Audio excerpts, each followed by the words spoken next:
नमस्कार। चलिए आज भारत की एक ऐसी पहेली को समझने की कोशिश करते हैं जो हम सबके सामने है, जिसे कहते हैं द ग्रेट इंडियन पैराडॉक्स। मतलब एक ऐसा देश जहां के आंकड़े तो आसमान छू रहे हैं, पर जमीनी हकीकत वो कुछ और ही कहानी सुनाती है।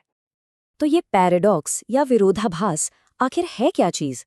देखिए, सीधे सीधे शब्दों में कहें तो ये एक ऐसी सिचुएशन है जहां देश के शानदार आंकड़े एक तरफ और एक आम इंसान का रोज का अनुभव दूसरी तरफ। ऐसा लगता है जैसे ये दो अलग अलग दुनियाएं हैं। आज हम इसी गैप को, इसी खाई को थोड़ा और करीब से देखेंगे। तो शुरुआत कहाँ से करें?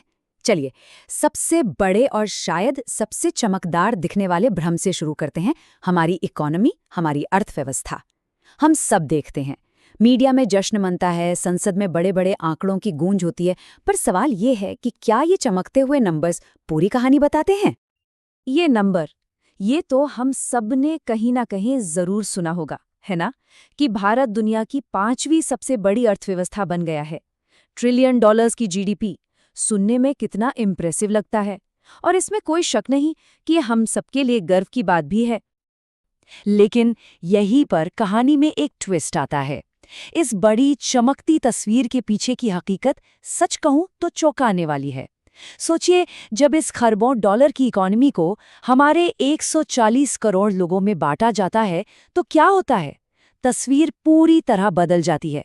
स्रोत बताते हैं कि एक औसत भारतीय की सालाना कमाई अमेरिका में एक पेट यानी पालतू जानवर पर होने वाले सालाना खर्च से भी कम है।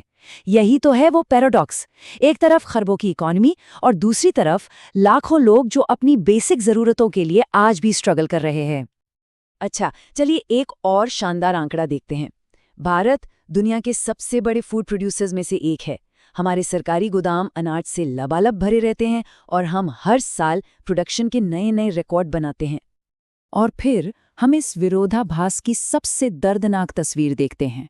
मतलब जिस देश में इतना अनाज पैदा हो रहा है कि वो गोदामों में पड़ा पड़ा सड़ जाता है, उसी देश में लाखों बच्चे कुपोषित हैं, भूखे हैं। ग्लोबल हंगर इंडेक्स में हमारी रैंकिंग इसी कड़वी सच्चाई को बार बार दिखाती है। अच्छा, अब इकोनॉमी से आगे बढ़कर जरा विकास के वादों की बात करते हैं। देखिए, हमने टेक्नोलॉजी में तो कमाल की ऊंचाइयां छुई हैं, इसमें कोई दो राय नहीं। पर सवाल यह है कि क्या हमारी बेसिक सुविधाएं उस लेवल तक पहुंच पाई हैं? चंद्रयान, इस मिशन की कामयाबी ने हम सबको कितना गर्व महसूस कराया था। हमने पूरी दुनिया को दिखाया कि स्पेस साइंस में हम किसी से भी कम नहीं हैं।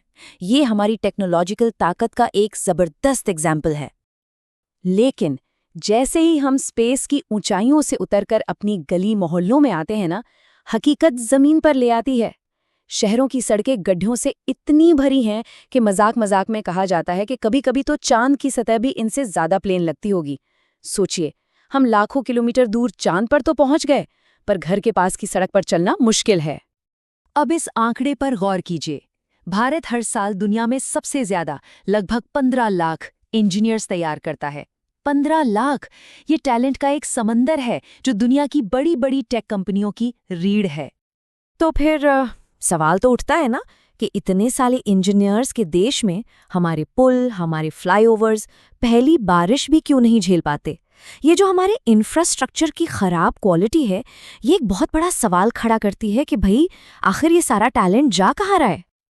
ओके, अब बात करते हैं डिजिटल इंडिया की। ये एक बहुत बड़ा, बहुत एम्बिशियस सपना है कि हर भारतीय डिजिटली लिटरेट हो, कनेक्टेड हो। शहरों में देखें तो ये सपना सच होता हुआ दिखता भी है। 5G टावर्स हैं, यूपीआई पेमेंट्स तो अब आम बात हो गई है। लेकिन जैसे ही हम शहरों से बाहर निकलकर असली भारत की तरफ जाते हैं, पिक्चर थोड़ी धुंधली हो जाती है। वहाँ आज भी इंटरनेट की स्पीड 2G वाली मिलती है। ऑनलाइन ट्रांजैक्शंस बार बार फेल हो जाते हैं। यही तो है वो डिजिटल डिवाइड, वो खाई जो इंडिया और भारत को अलग कर देती है। तो अब तक हमने इन सारे पैराडॉक्स को देखा, पर सबसे बड़ा सवाल तो ये है कि आखिर ये है क्यों? इनकी जड़ें कहाँ हैं? चलिए अब जरा इस पर नजर डालते हैं। तो सवाल वही का वही है, आखिर क्यों कागज पर बनी योजनाएं इतनी शानदार होती हैं लेकिन जमीन पर उनका असर दिखता ही नहीं? ये गैप, ये खाई बनी ही क्यों है? देखिए, स्रोत के मुताबिक इस खाई की 3 बड़ी वजह हैं। Number 1, corruption. यानी भ्रष्टाचार, जो योजनाओं का पैसा आम लोगों तक पहुंचने ही नहीं देता। नंबर 2, लापरवाही, जहां काम की क्वालिटी से कोई लेना देना ही नहीं है। और नंबर 3, पॉलिटिकल विल की कमी, मतलब वादे तो बहुत बड़े बड़े होते हैं, पर उन्हें पूरा करने की जो नीयत चाहिए वो कहीं गायब है। इन सारी बातों के बाद एक सवाल मन में आता है। हमें सोचना पड़ता है कि आखिर तरक्की का, प्रोग्रेस का असली मतलब है क्या? क्या ये सिर्फ बड़े बड़े नंबर्स का खेल है?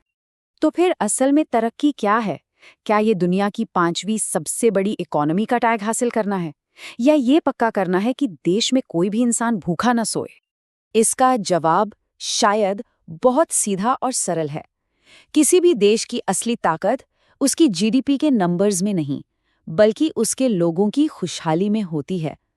जब तक हर आम भारतीय की जिंदगी बेहतर नहीं होती, उसकी परेशानियों का हल नहीं निकलता, तब तक हर बड़ा आंकड़ा, हर आर्थिक लक्ष्य कहीं न कहीं अधूरा ही है। तो आखिर में बस यही कह सकते हैं कि भारत की असली कहानी को समझने के लिए हमें आंकड़ों के इस शोर से जरा आगे निकलना होगा और लोगों की जिंदगी को, उनके दिलों को करीब से देखना और सुनना होगा। क्योंकि हमारे देश के भविष्य की सच्ची समझ फाइलों में नहीं, बल्कि जनता के दिलों में ही मिलेगी।